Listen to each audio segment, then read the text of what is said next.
We have an NHL trade to discuss. The Habs have acquired a veteran center. We'll get into the details coming up next.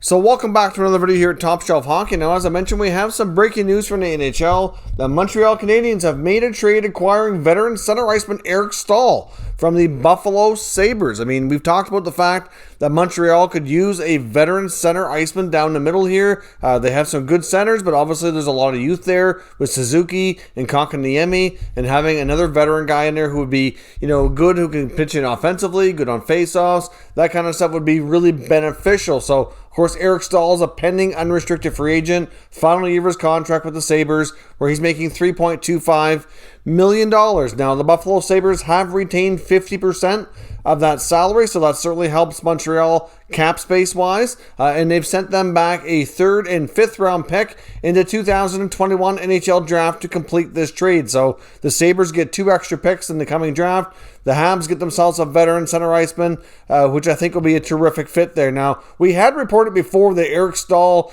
was hesitant and unlikely to go to a Canadian team due to the 14-day quarantine rules. And of course, we just learned in the past day or so that the Canadian government was expected to reduce that to 7 days for any NHL players being acquired by Canadian clubs. So clearly that's going to be a huge factor here for the Staal trade to Montreal. If it wouldn't have been for that, I would say this is pretty unlikely to take place. Now, the Habs are in a pretty tight cap situation. Of course, they put Eric Staal here on the roster. Of course, he helped to quarantine for 7 days, but Paul Byron right now is on the taxi squad. It was Staal on the roster and Byron on the taxi squad. It gives them like $400,000 in cap space, so it's pretty tight. If they want to move players back and forth, it's going to be difficult to do so. I mean, they can technically make it work, but many are talking already on social media that there very well could be another trade coming for the Montreal Canadiens to free up some cap space. So we will see if a guy like Lehkonen or Byron or somebody who's been kind of used a little bit more sparingly this year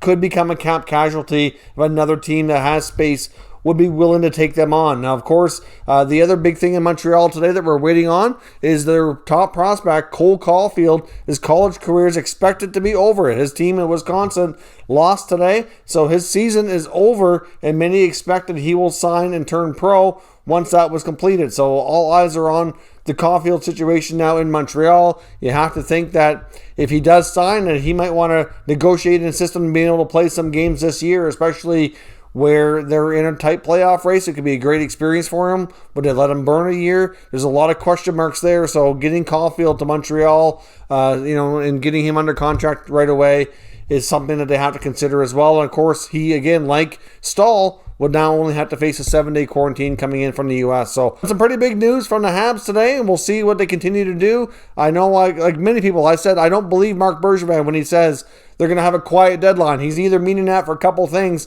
either because he's going to get his work done ahead of the deadline, or he's just trying not to tip his cap. But many people were saying that he was making phone calls and that there was a lot of negotiations going on behind the scenes. So a lot of the insiders weren't quite buying it. And I don't think they're done, to be completely honest. I would not be shocked if the Montreal Canadiens said find a way to free up some space and possibly even acquire another defenseman. So we'll see what they do. There's going to be some interesting times in the Habs world here in the next few days as this all moves forward. So let me know your thoughts on the Staal acquisition and what else we might see from this team, and we'll discuss in the comments.